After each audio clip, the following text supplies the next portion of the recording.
So on that note, let's ask you guys. I mean, you are the current generation of bar owners, and you've got well, you've got me, but you've got him who's also got a few gray hair. So thank goodness some sharing might happen.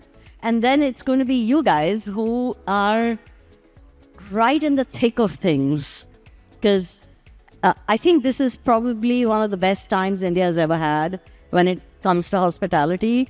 I think we are probably the fastest growing hospitality. Yeah, I mean, we actually do things because we believe it's going to happen. And when the West brainstorms and analyzes and comes up with one brilliant Michelin star restaurant, we've probably made 50, if not 100. So let's hear from you guys. We'll start with each one of you telling us a little about the perspective of where you come from when it comes to the bar. What is your perspective when it comes to your bar and the art of the cocktail? And we'll go from there. Let's go. Hi, thank you for that question. Good evening, everyone.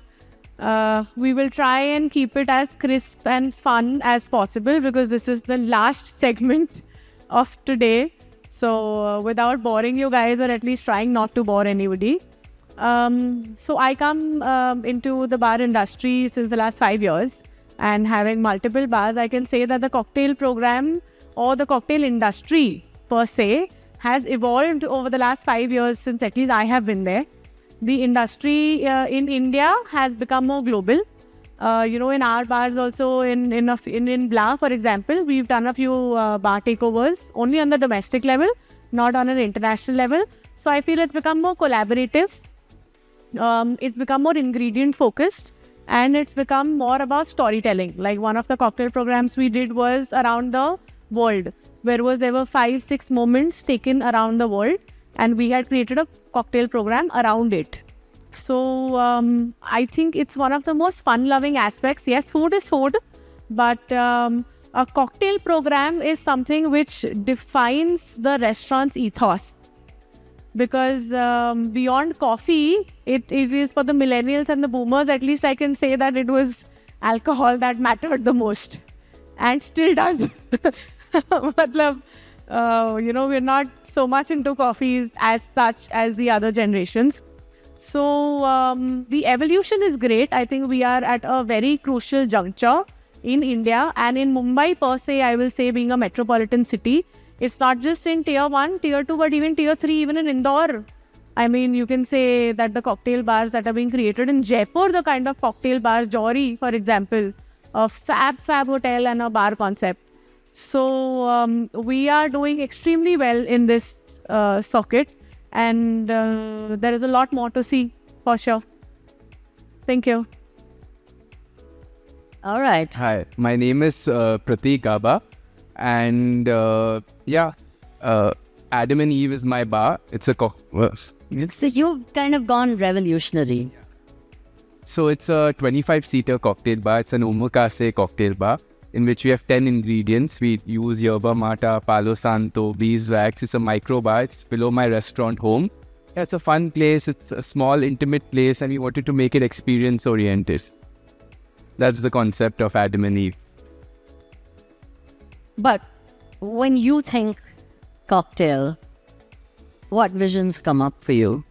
For me, it's more about the experience and about having a balanced drink, letting your stress go, coming into an environment, having fun, and discovering new ingredients and product. Be it different, things like yerba mate, which is an Argentinian tea, or palo santo, or beeswax. I just like experiencing new things, new cultures, and, a vibey place. That's the... So the word is vibey. We have to remember this before you can drink at home. Exactly. That's why you go to a bar. Exactly. It's the vibe. Now you come from a completely different perspective. You come from the perspective of flavors. She makes artisanal syrups, and they're really good. And when you are in the middle of creating all these flavor syrups? So what do you think I'll of give you your my perspective on the cocktail? So I am sort of, they all run brilliant bars. And I see everyone, right? So because I have that unique position to look at things and observe things, I do see, so there are, of course, the top 50, 100 bars which are doing phenomenal craft, phenomenal work. Then there is like how our economy has a great divide. I see that there is a great divide in the bar scene and in the cocktail scene as well. So some experiences are just like she was saying, and all of them run those experiences. We have 65,000 plus bars in the country, right? There has to be, I feel like if we are speaking in terms of Indian context and how do we put India bars up there, and it is true for any sort of country that you would visit and you'd call them, oh wow, Singapore does amazing. But it's not like that only 5 bars or 50 bars in Singapore do amazing work. There is a certain benchmark. Now, I feel that India is at that right edge to bring that benchmark up. And we want to play a small part in that. That's all. Small part. Okay. All right. Your turn. Right. So coming into this industry, it's been about 12 years now, having set up bars in Bangalore and having 2 bars in Bombay now. In 2017 is when I opened my first bar in Bangalore. Again, like explicitly called it cocktail bar, even when cocktail was not a very big thing in Bangalore back then, or probably in India back then. So for me, it was 12 years ago? 12 years ago. Oh my God, I'm scared now. What the hell have I been doing all these years? So it was all about going ahead and educating people as to what they're drinking, because I think it was all about Mojito, Cosmopolitan, and we were trying to create drinks probably from New York, Singapore, and we were not trying to invent something from India. So what I've seen in the last probably 4 or 5 years is we're trying to use ingredients which are locally sourced. We're trying to focus on regional spices. We have bartenders who are brilliant.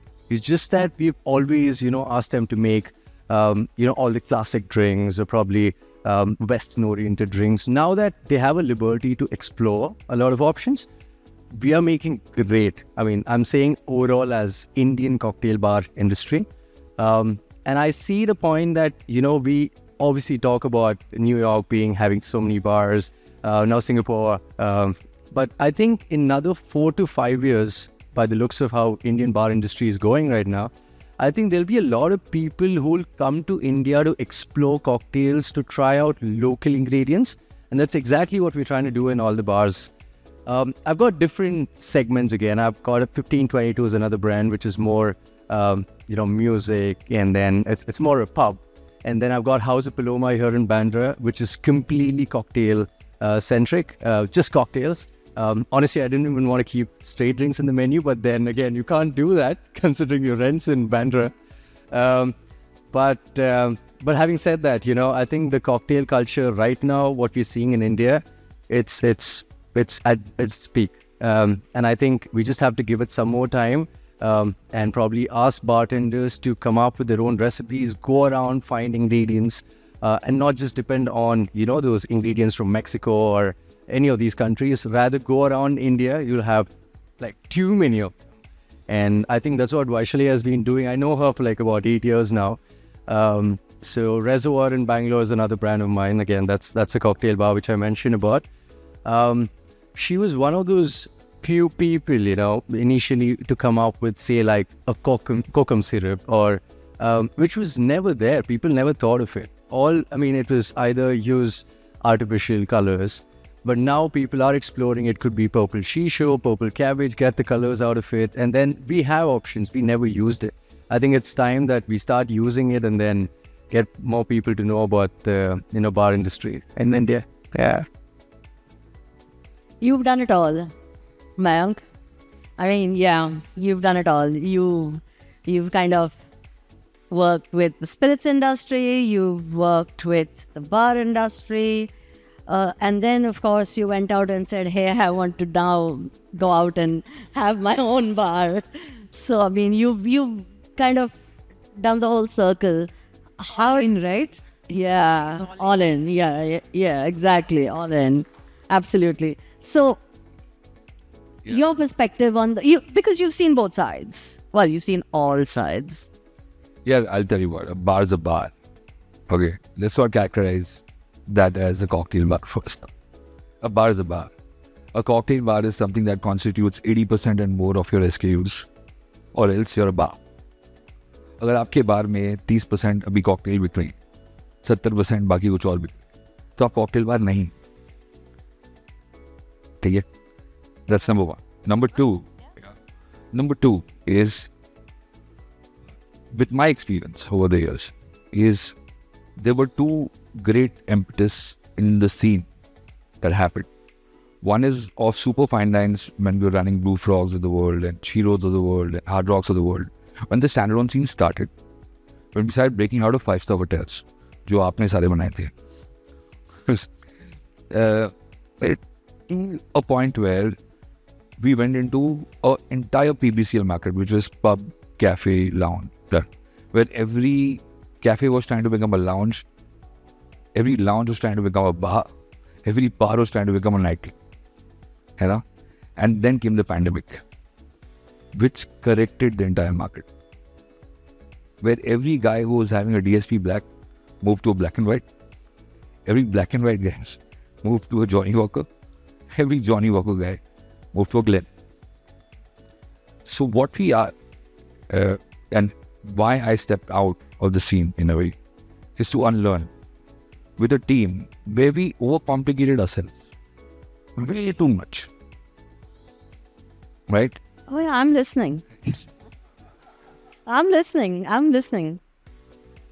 मैंने तो वही किया. So I went back to my team that worked over the 20-year spectrum,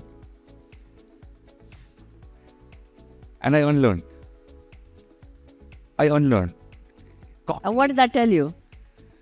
Yeah, I went back to basics here. What is basics? My lime juice. Okay. I had 12-hour sessions to get, and having fighting matches with Raz to get the right amount of Italian lime and key lime. Where he used to say Italian lime, where he's like, oh, papi, it is cheaper. I was like, no, I want key lime. 12 hours of doing your lime juice right. And then we used to have, so I said, I want a Vesper. Said, no, India doesn't know it. Said, no.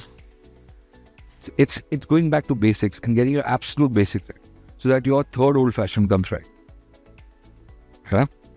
So their third Vesper comes right. That's a goal. So we are trying to do that. I just spoke to you briefly earlier at Tavern. I used to love a pina colada. For me, I said, give me a pina colada, boss. Give me a Miami Vice. But what happens when you get that damn clarified pina colada? It doesn't taste like anything. Listen. I'm just asking. I'm just asking. Well, I'll tell you what a coconut looks like. I don't need to see it clarified. Why would I see a Bloody Mary without any blood? I don't know. I don't get it. I have no idea. And what's that technique? I don't get it. For freshness. I just read it somewhere. I just read it somewhere that you want a Bloody Mary without it being a meal in a glass. Yeah. Oh, yeah. Right. How do I have a Nali Niyari? Malanai might. Imagine what would happen if you turn and people did that, right? In the food industry, all that gastronomy that happened. Suddenly there was you were looking for steak and all you got was air. I'm like, what the hell? You had that gigantic plate with that little bit sitting in the center, and so yeah, exactly what I mean. I want my Nali Niyari with a shank. Right. And I want my Bloody Mary with the blood. No, honestly, it's true. So here we are. We're battling. We want to evolve, but at the same time, we're getting so serious that you're forgetting what the bar is meant to be. It was never meant to be a scientist's domain. it was not meant to be a laboratory.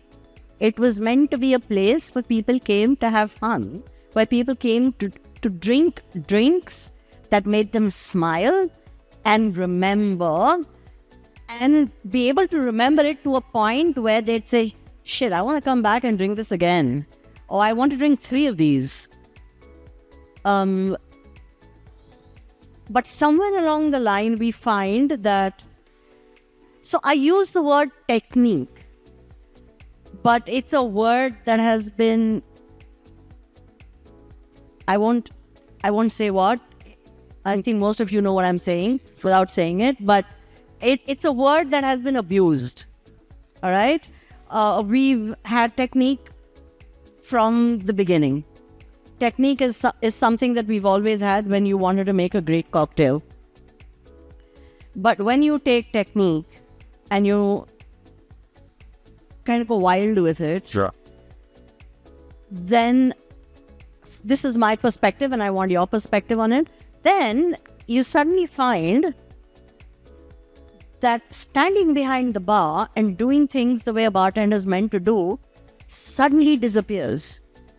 It just is gone, which means when people come to the bar, expect to see a bartender talking to them, explaining the drinks and saying, hey, and if I say, oh no, I don't like it sour, or I want this flavor, but I want it slightly sweeter, or I want it less spicy, and the guy looks at him and says, oh, I'm sorry, it's already pre-made, we can't do anything for you. Yeah. Why am I a bartender? I want your perspective on that. I agree with you completely. I mean, in food, if we can give our choices that I don't want mushrooms, or I wanted less spicy, or I wanted, the gravy to be of a certain kind, or I want the paneer to be of a certain type, the freedom has to be there in the bar. And it's the bartender's trick to make sure that he understands the client's perspective, his or her mood, and give the drink according to it, even if it is not a part of the menu. The first thing that I feel in bars that we are forgetting, and I am one of them, we are trying to change that, and I will say that I have done this, or even in my bar it has happened. हमने cocktail book बनाई है, आपको यही try करना पड़ेगा. I am sorry अगर आज आप खराब मूड में आए हो तो हम आपको ऐसी ही कॉकटेल देंगे. It does not work anymore. The hospitality industry is evolved and anybody and everybody understands what they want to drink. You can't force it down their throat. That is one thing. तो bartenders को मुझे लग रहा है कि उस तरीके की ट्रेनिंग ही नहीं मिल रही है ma'am. I am genuinely telling you. हम वो तरीके की ट्रेनिंग्स ही नहीं दे रहे हैं एज एंटरप्रेन्योर्स और एज रेस्टोरेंटर्स, जिसमें हम उनको वो फ्रीडम दे कि guys I am giving you 20 different ingredients. आज आपके यहाँ फ्राइडे नाइट है, अगर कोई भी कुछ भी मांग रहा है, show us their creativity, show them what they want and tell them, अरे I am coming back for this even it was not a part the menu, but आपने क्योंकि आज मुझे खुश किया तो मैं 3 ड्रिंक पी के जा रही हूँ, अगले वेडनेसडे को और 4 लोगों को लेके आऊँगी. वो कॉन्सेप्ट चला जा चुका है क्योंकि हम इतने फोकस हो चुके हैं. We so focused on my cocktail book has a story, my cocktail book has a PR around it, or my cocktail book has been raved by certain celebrities and influencers. We are forgetting the basics, which, Mr. Mayank, very rightly said. The basic. Boss दाल चावल भी खिला रहे हो ना तो बढ़िया वाला खिलाओ, मोहितो भी पिला रहे हो ना तो सबसे अच्छा वाला पिलाओ. चाहे कौन बनाता है मोहितो आजकल? If you tell a bartender to make a mojito, he'll look down upon you. I swear. He will. Yeah. Bartenders look down upon customers who ask for a mojito. They're like, oh my God, why has he come to my bar? I agree. Virgin mojito तो Oh, that's आप worse. रहने ही दो. आप That's worse. Cafe जाके पीजिए ये सब या माचा पीजिए. अब माचा नहीं पीते. So yes. Your take on this? I mean, there are 2 perspectives to it. One is that we have our signature cocktails, which are already pre-batched and we like to serve it how we want. And there are our classic cocktails, which you can make it according to the guest. So I think when we talk about that, the guest has an option of choosing either between something which is according to the brand standard or how the bartender or the owner wants you to try the drink. And there is signature cocktails, which can be made according to the guest's preference or the sweet to spicy levels or however the person wants it to be. So I'm good with that. When you have an option, when you have choices, and when you want a story, so you have your signatures for that. you work with your story. At the same time, you also offer Classic menu or something which the guests want. And I'm going to come back to that one, the classic menu, because that's something that I need to understand from you guys as well. I know it's the age. Don't worry, it's the age factor. But I will come back to that. Okay, Vaishali, what's your take on this? So you're making a lot of Indian-centric syrups, but you're also doing the rest of the stuff. Yes, I mean, you make what sense, right? While you try to understand and learn and see what can push the boundaries a little bit more to benchmark us against what is out there. But again, since I have worked with a lot of bartenders, I mean, they've made the product. I have just assembled your knowledge and tried to do something. But to the point of technique, and over complicating things, 100% agree, because then what happens is that it's limited to people. It becomes, and the way the consumer is evolving, the consumer has looked at all your Instagram. So whatever is happening at a Soka or all these high-low or a lot of these bigger bars, consumer in Jaipur has looked at it, consumer in Nasik has looked at it, consumer in Indore has looked at it, and their expectation is that. Now, how are you going to make all of this technique and equipment available at these places? And how are you going to be able to have people to use this equipment and this craft at these places? Now, if we are talking about how do we take the bar scene of India up there, it can't be limited to just the metros. It's not craft then for everyone. It's boutique, right? Here we are talking about elevating the craft bar scene of the country. And I feel like, I mean, I can go on and on. I think the ingredients, right? Like he had put those points in the group. It's just simple ingredients. How do we then make these ingredients or give these tools so that there is a certain standardization that can come about? Can I take like 30 seconds more? I don't want to hog the time. We're the last panel. No one's waiting for us to finish. So to the point of how, say, a Blue Tokai, to draw parallels in terms of craft and technique and how do we keep the craft up there. Whether it is any of these, and I'm using a hospitality example because that's what all of us will understand, and I have a window into that as well. But they don't have a roastery in each cafe, right? So they have standardized their operations. Yeah. They don't have a Q-grade or roaster in each cafe. So how has that happened? So I think something similar has to happen for us for the bars to also scale up like that. There are winners who have managed the back end of it, but I mean, hand to God, do you, in your outlets, if they are in, you've run other things before, so your signature drink in your signature whatever outlet, is it the same in your other outlets? I'll tell you what. So first up, our jobs collectively, first of all, is to not overcomplicate an entire culture that was built around prohibition. Yeah. It was to disguise shitty alcohol. Correct. है ना? तो ये इससे move on कर लेते हैं, ठीक है? The second thing what we're doing is, what we can do best, what we try to do best internally is to flavor profile while focusing on the technique. The technique is the lime rind. The technique is the sugar syrup. The technique is the lime juice. The technique is to iterate proof it so that when I have the third mojito, yes, it is the same mojito that I have, right? Absolutely. The same amount of mint spice. So what you're saying is correct. So for Everything. example, There's technique in everything that we do. only that. No. There's And technique in and everything flavor that we do. profiling is the key. What we are trying to do is using Western techniques, which is sous vide and tapish and this and that and all that. No, we come from a heritage of gastronomy. Rasayan bolte the 23 spices in a curry. We know this because we know what to ground pound, where to use a hammer and piston. किसको roast करना है, किसको roast करके फिर सिलपट्टे पे मार के फिर उसको पकाना है. So we know all that, right? So where we are at is where we have to send our own benchmarks. We don't have to look back, right? It's a free board. The poor alcohol is 42%. You run it off the way you want to, as far as you know that you're not overcomplicating. Your body doesn't know whether it's rum or whiskey or gin or that. Oh, thank God. I've been saying it and nobody believes me when I say that.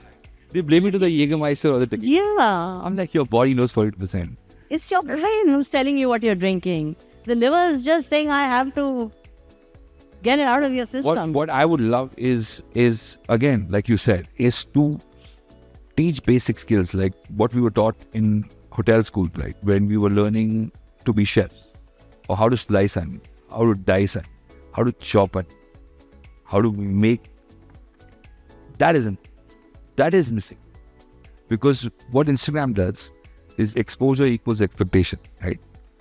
So you see a Japanese guy cutting ice, so you start cutting ice, right? But we are not paying attention on making the ice cubes on our own. That's it, and that is what we should start doing. Sure. Now, I feel we are trying to overcomplicate every single thing. I mean, there's a way a certain drink is supposed to be made. We need to follow that way. Keep the classics classic. You know, if you want to experiment on something new, probably come up with something different. But don't be like, old-fashioned is not supposed to be served this way. No, classic is supposed to be served the classic way. And now, I think, even when we're hiring a bartender, I think most of us, will be like, all right, there's a fancy drink on the table and the guy puts in 10 ingredients or 20 ingredients in a cocktail. We feel like, oh, this is the best drink. But no, it's supposed to have like max 3 or 4 good ingredients. These are supposed to be your hero ingredients. And now, if you let all your 20 ingredients talk in a cocktail, then it's just probably a chutney that you're making. But they don't talk. So they're redundant most of the time. So I think we are just trying to overcomplicate things just because we are pressurized because of Instagram. We see a lot of content, in the Western countries saying some cocktail is made of this ingredient. It's fine, but it doesn't mean that we overcomplicate again, add another 10 or 15 ingredients and just screw it up end of the day. Because I think we need to get the classics right, especially when a bartender joins, no matter how senior he is. I think we have to start with at least about a week of a bartending school program that he knows how to get his classics right. And then I think that's going to help all of us. It's not just 1 or 2 bars. I think everyone should start doing it in India. That's what we try to do in our bars as well. Keep the signatures aside, get your classics, because I think I judge a place based on how they can do a classic right. Signatures is fine. It's your own ingredients. You can do what you wish to do. But I think if you train your bartender to get your classics right, have a great conversation with someone sitting at a bar or going to a table and explaining. I think people just want to feel hospitable when they come in. And along with that, if they're getting their drink right, I think that's enough to get them back again. Yeah. So coming to classics, there's a bit of a shade, gradient. What classics really are? Who decides what the classics are? Do we go by what the white guy says? Now, his history with classics goes back more than 100 years, right? He started thinking of classics from the 1850s, 1860s, right? We, on the other hand, had no clue what was happening, and ours started much later. So, if somebody asks me what classics are, they're totally different from what the classics, not that I don't know these, but the classics that we had and the classics that are being brought up now are a completely different breed. Which means, do we actually think that all of these classics are okay with the palate of our consumers? Are we forcing our consumers to drink a drink that their palate is not ready for? And therefore looking down on the drinks that actually made India or made Indian bars and gave bartenders the opportunity to actually work in bars. It's just a question. It's just a question. There are no... I'm just saying. Yeah, I think you're absolutely correct. I think we have always had an addiction towards the Western culture, what people are doing abroad, what bars are doing abroad. I think that's always been the case for multiple years. And you're right. I mean, there's no definition of what a classic should be and shouldn't be. I think it's just what we've been taught and what, we've heard of, that this is a Negroni and the old-fashioned should be this way or that way. And then there's the hanky-panky. Correct. And penicillin. And corpse reviver with many numbers attached to it. And none of them make any sense to the Indian context at all. At all. Yes. So... It's just, I think people know that it's just become a norm. It's just copy-pasting the West without using our own, without thinking logically. Let me ask you one question. Sure. A classic is the process Correct. of making it. Yeah. मैंने मेरा shaker 2 साल बाद उठाया था. I know they've changed the names also. Like, for example, we just had a bar, right? They have a bar program now. Not at all. I feel like I'm shortchanged. sure- Why I'm didn't sure I have a bar program? We were bar backs for 2 years before touching a shaker. Yeah, but we didn't have So the term classic. bar back. We were simply called trainee assistant bartender. Yeah. You know what I mean? But before touching a shaker, we took a year and a half, right? So a classic is that. They even changed the name of our shaker, man.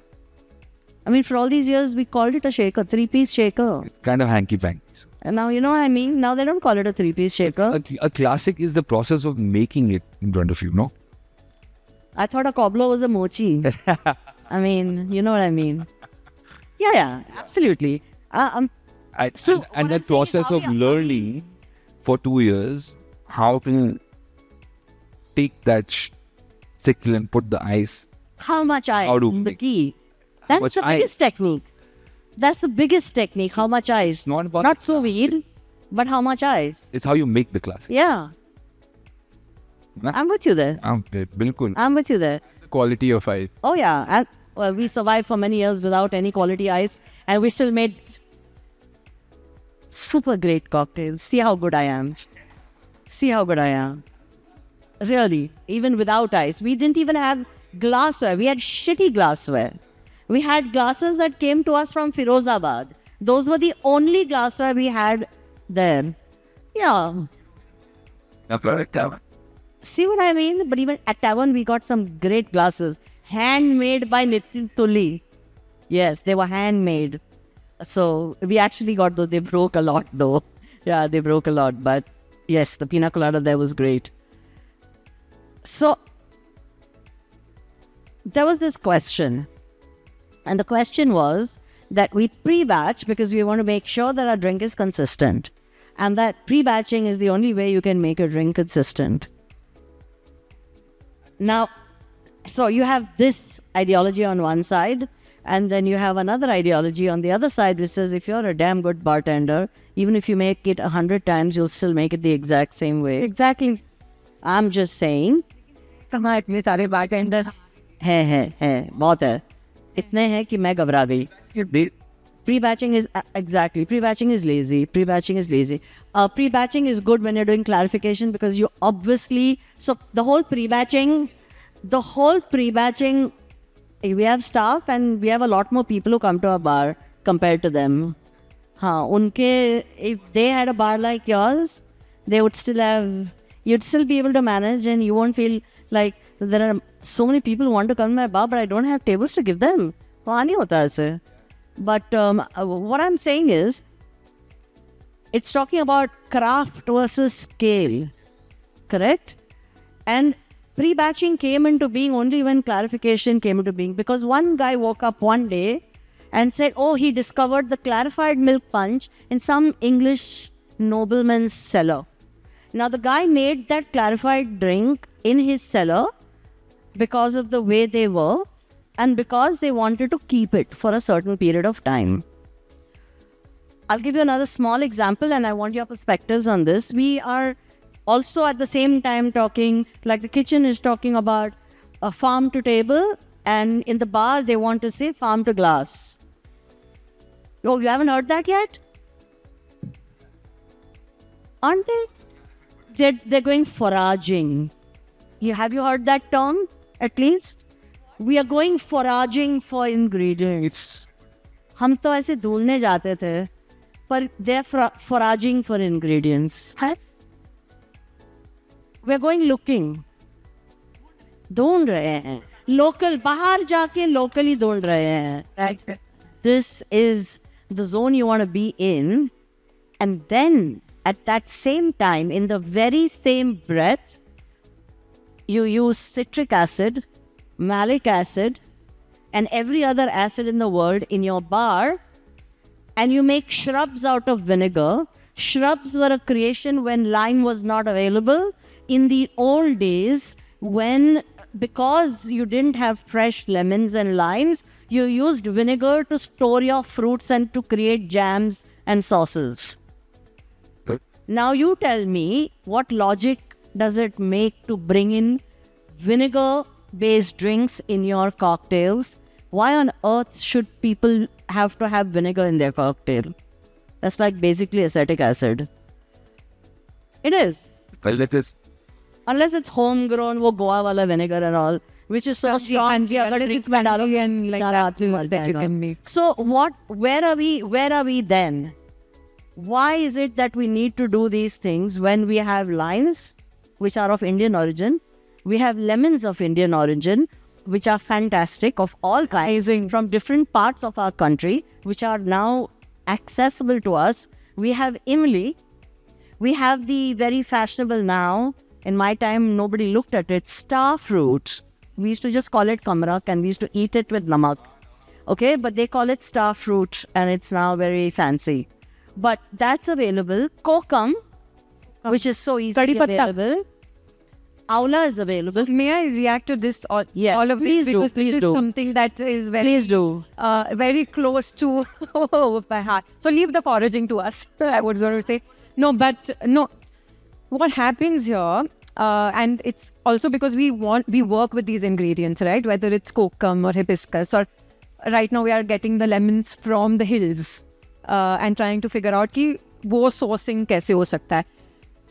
One challenge that comes about, and I'm assuming that's the challenge that bars face as well, is that the kokum of this season is not going to taste same as the kokum of next season, because these are ingredients that are growing naturally and these natural ingredients are going to taste different, right? Where of course then the question comes that the bartender or the guy who's making it, उसके पास वो skill होना है कि इसको सेकना है, इसको balance कैसे करना है.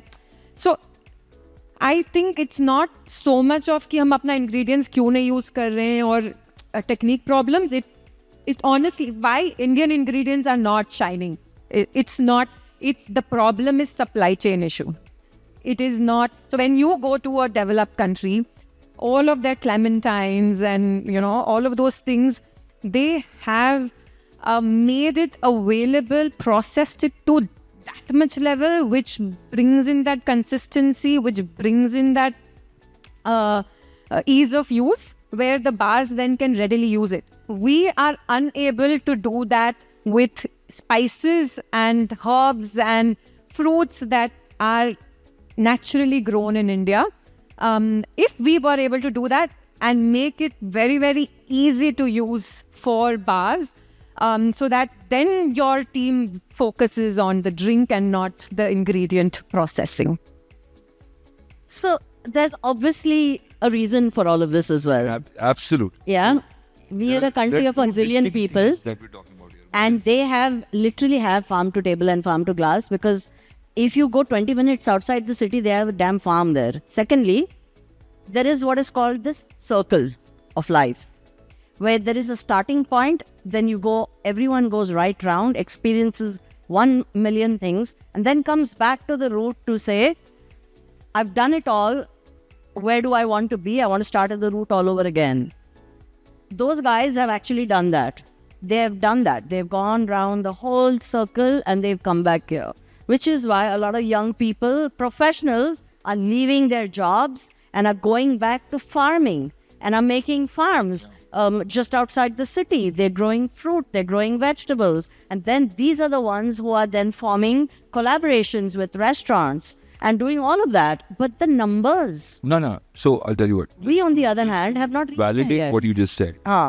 Is when I said that the pandemic was the next nitro boost that India needed in terms of premium liquor perspective, right? India is fine looking inwards. And it's not just in F&B. Yeah. Before the pandemic, the PBCL market was growing like crazy. Now we've come back to, so either you are 1,000 rupee APC down or you 2,000 rupee APC plus. There is no 1,000 to 2,000 anymore. It's going to get wiped out. The same thing is India is looking inwards finally, right? That means that we are starting to wear Indian brands. Yeah. Which might be loafers or jeans, or apparel, watches, which are positioning themselves, right? Right up to any international brand. So the same thing has to resonate. The thing is about scale. The thing is about how many people are you supplying to, right? If you said there are 350,000 bars, but if you choose to only sell it to 3,500 bars, is where those people will understand कि कोकम इस माहौल में ऐसे उगता है, उस माहौल में ऐसे उगता है. So it's about selling it to the right people. So, or it's about making categories of, again, and I'm resonating the same thing in terms of bars also. Whether I position myself as 1,000 rupee watering hole, or am I trying to overimpose just because of restaurant cosmetics that I'm a 2,000 rupee plus bar? Because asliat to dikh jayegi. So it's the same. So I think we're in a wonderful position right now, because we finally as Indians are looking inwards and consuming our products and trying to celebrate us. Yeah, I think that's why I said this is the best time we've ever had. And if we are going to look inwards, let's kind of look inwards really correctly and use, and I'm not here to say that we shouldn't look outwards at all. I'm firmly in the belief that explore everything, pick the best of what you see anywhere and everywhere in the world, and ignore what you know for a fact. Your gut feeling says, no, this is not for us. Ignore it. Doesn't matter what the West says. You have to strictly put a big cross on it and say, no, this is not meant for us. This is not meant for our market. We can do better. And you were right when you said that they have a lot to learn from us. We've spent a whole lifetime wanting to learn from them, thinking anything white is great, but they have so much to learn from us that it's unbelievable. And if they start that process, only then will we realize how good we actually are. We have some phenomenal talent in our country, and I think it's up to you guys as bar owners to recognize that talent, and also at the same time to recognize and not to lose what a bar is. Don't lose what the bar is. Please go ahead and clarify whatever you want. But, restrict it to some drinks. If everything on a bar is clarified and if the bartender only pours and makes a guy, how will your bartenders ever evolve into great conversationalists or into great bartenders? Because how will they have that conversation? And you'll never see the guy shaking anything. He'll just be... that's terrible. That's absolutely terrible. And yes, scale and, craft can actually go hand in hand. And yes, when you have bars like ours where weekends are super crazy, you can batch almost any drink. It doesn't have to be only the clear drinks. Even the top 5 drinks that you sell the most, you can actually batch even those 5 drinks to make sure. And that is to make sure that you save time. Your bartenders will still be able to do it, but they'll be so tired they'll die. So to give them that kind of breathing space, sure, why not? Go ahead and do it. Batching is not the issue. It's when we take technique over the top. I feel bad for you guys also because they make you invest a lot of money in strange equipment that they want. I mean, I feel bad for you. I'm like still standing there saying, hey, do all that. I'll still make a great drink without any of that. So let's kind of close with how we want the future of the bar to be in this country. Let's go to see what we want the next 5 years to look at. Whether we are on 50 best bars or not, whether we're on 30 best bars or not, even those that are not on those 50 and 30 lists are great bars. And we know it for a fact that they are great bars.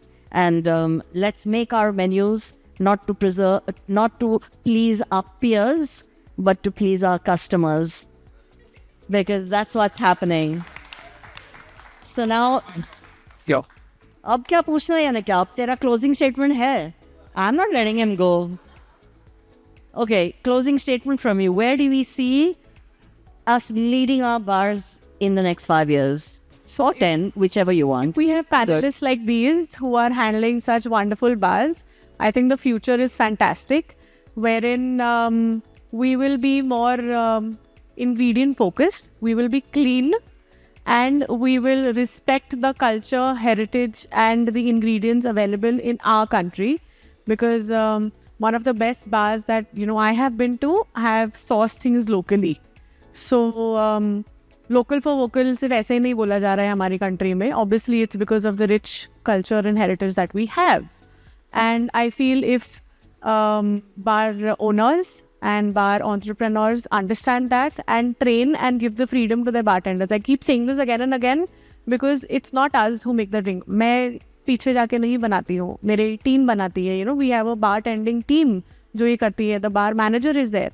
उनको वो freedom देनी ज़रूरी है, उनको training देनी ज़रूरी है. If that is there and you are, as you said, focused on keeping the customer happy, I think we will do great in the next 5 years. And maybe bring back a few jokes and some tricks on the bar, man. Let them not look so serious. They look so serious on the bar. You have to literally go up and coax ऐसा लग रहा है कि वो coding कर रहे हैं. Please smile. Please smile. They don't smile. Yeah, because they don't have fun. Because they're not having fun. They're so focused on their drink that they forget that their focus has to be the customer sitting in front of them and glass. True. Very true. Very true. I think this will start by bar owners. I think it's very important that bar owners should know that they're not changing the world. It's just a bar. So treat it as simple as that and casual and fun. And that'll be it. Yeah, and fun. I just wish to have a nice balanced drink no matter which bar I go to. I still owe you one, no? Yes. So that's it. Like, I feel like if we are able to just achieve that, we are sorted. And you said everything that I would like. It felt like she was pitching swa. She was pitching swa. No, that's my product. If she's pitching swa, that means you're damn good, man. So what the hell? Yeah, perfect. Yeah, you deserve it. Yeah. But that's it. Yeah, balance. No, I think we should definitely look at focusing more on technique, focusing on storytelling, because I think that's what we lack in India right now, because we always speak about, we are in Europe, we are in this bar. The bartender came to us, he spoke this way, he mentioned about... Which is not true at all. Some bartenders some bartenders in those European bars are so bad. Really? Yeah, they're so bad. I have, so I can tell you. And let me also tell you that the same drink ordered twice did not taste the same. So let's not even go there. We are better. Trust me, we are better. We should start focusing on that. I think people should, like our bartenders have to have more conversations with the guests. I think that's how you can have your loyal customers. Send them out of the bar. Send them out of the bar. Send them on the tables. Then they'll know what it means. Yeah, Make it a point to send them on tables and say, go take the drink order. Of course. And then I think just to keep that happy vibe in the bar, because that's what's probably lacking right now. I think people are too serious, and then obviously when customers walk in, they have had a terrible day already. They don't want to again come back to a bar which is more serious. You know, I mean, I have to create that vibe, and I think that's more like it. Yeah. Smile a lot more. Smile, man.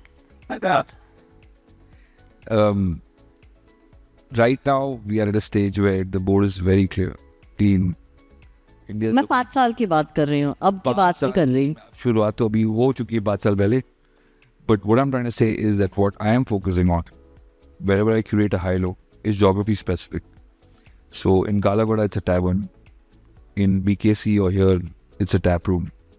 So the cocktail menus vary as per the geography. So if I open a beach club with high-low, that Definitely have kokum and kadi patta, no? no, bilkul. Yeah, what? It'll have clarified coke. Cashew fruit. Oh God. What that? Yeah, so I'm trying to make my menus very specific to what the category of restaurant is and what the geography is. And I think the magic happens after that. Make sure they smile, right? Great. So I think we've got some really great perspectives from everyone on this panel. And yes, if we can smile, hopefully they will smile as well. My parting words about the cocktail is that if it does not sing in your mouth, Wow. it's not a drink worth drinking. Yeah. That's tinnitus, man. I don't want that. You have questions? Anyone has questions? What's that? Everyone's just staring at us saying, oh my God, these guys seem to be having more fun than we do. Well, I hope you guys had fun, because that was the intention, for you guys to enjoy yourselves as well. And thank you so much. You guys have been absolutely fantastic. You made my job so much easier.